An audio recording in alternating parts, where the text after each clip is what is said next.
At that moment, I was sure really of only one thing.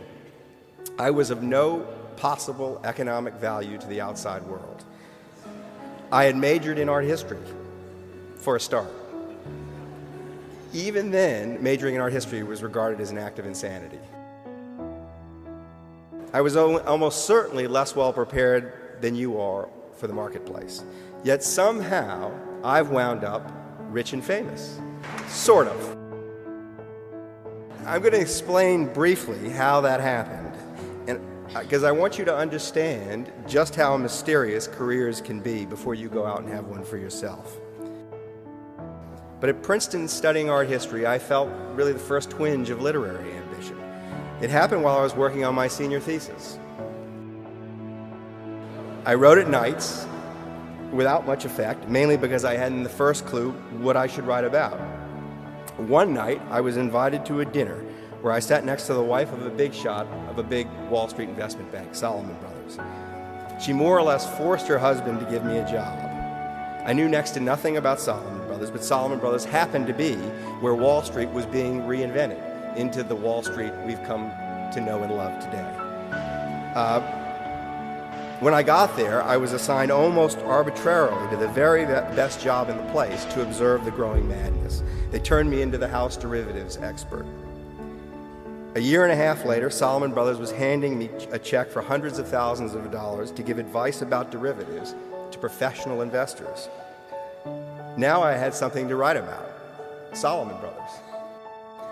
Wall Street had become so unhinged that it was paying recent Princeton graduates who knew nothing about money small fortunes to pretend they were experts about money. I'd stumbled into my next senior thesis. At that point, I called up my father, and I told him I was going to quit this job that promised me millions of dollars to write a book for an advance of 40 grand. There was this long pause on the other end of the line.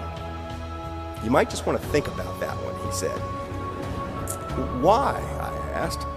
You could stay at Salomon Brothers for 10 years, you could make your fortune, and then you could write your books, he said. But I didn't need to think about it. I knew what intellectual passion felt like because I'd felt it here, at Princeton. And I wanted to feel it again. I was 26 years old. Had I waited until I was 36, I would never have done it. I'd have forgotten the feeling, and it would have felt too risky. The book I wrote was called Liar's Poker. It sold 1 million copies. I was 28 years old. I had a career, a little fame, a small fortune, and a new life narrative. All of a sudden, people were telling me I was a born writer. This was absurd. Even I could see that there was another, more true narrative, with luck as its theme. What were the odds of being seated at that dinner next to the Salomon Brothers lady, of landing inside the best Wall Street firm to write the story of the age, of landing in the seat with the best view of the business, of having parents who didn't disinherit me, but instead sighed and said, "Do it if you must," of having had that sense of must kindled inside of me by a professor of art history at Princeton, of having been let into Princeton in the first place. So this isn't just false humility, it's false humility with a point. My case illustrates how success is always rationalized. People really don't like to hear success explained away as luck, especially successful people. As they age and succeed, people feel their success was somehow inevitable. They don't want to acknowledge the role played by accident in their lives. There's a reason for this. The world doesn't want to acknowledge it either. I actually wrote a book about this called Moneyball. It was ostensibly about baseball, but it was in fact about something else. There are poor teams and rich teams in professional baseball, and they spend radically different sums of money on their players. When I wrote my book, the richest team, the New York Yankees, was then spending about $120 million on its 25 players. The poorest team was the Oakland A's, and they were spending about $30 million. And yet the Oakland team was winning more games, or as many games as the New York Yankees, and more games than every other team, all of whom were richer than they were. This isn't supposed to happen. In theory, the rich teams should buy the best players and win all the time, but the Oakland team had figured something out that no one else had figured out. The rich teams didn't really understand who the best baseball players were. the players were misvalued.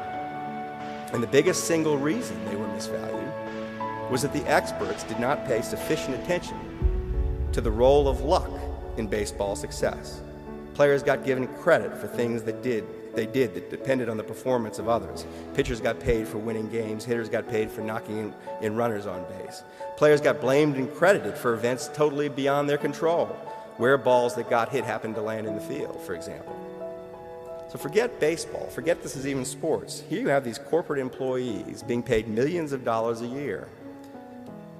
They're doing exactly the same job that people in their business have done for more than a century, in front of millions of people, each of whom think they're an expert on what a good baseball player is. They had statistics attached to every move they made on the job, and yet they were misvalued because the wider world was blind to their luck. So I think you have to ask, if a professional athlete paid millions of dollars a year can be misvalued, who can't be? If the supposedly pure meritocracy of professional sports can't distinguish between lucky and good, who can? The Moneyball story has practical implications. If you use better data, you can find better values, and there are always market inefficiencies to exploit and so on. But to me, it has a broader and less practical message. Don't be deceived by life's outcomes.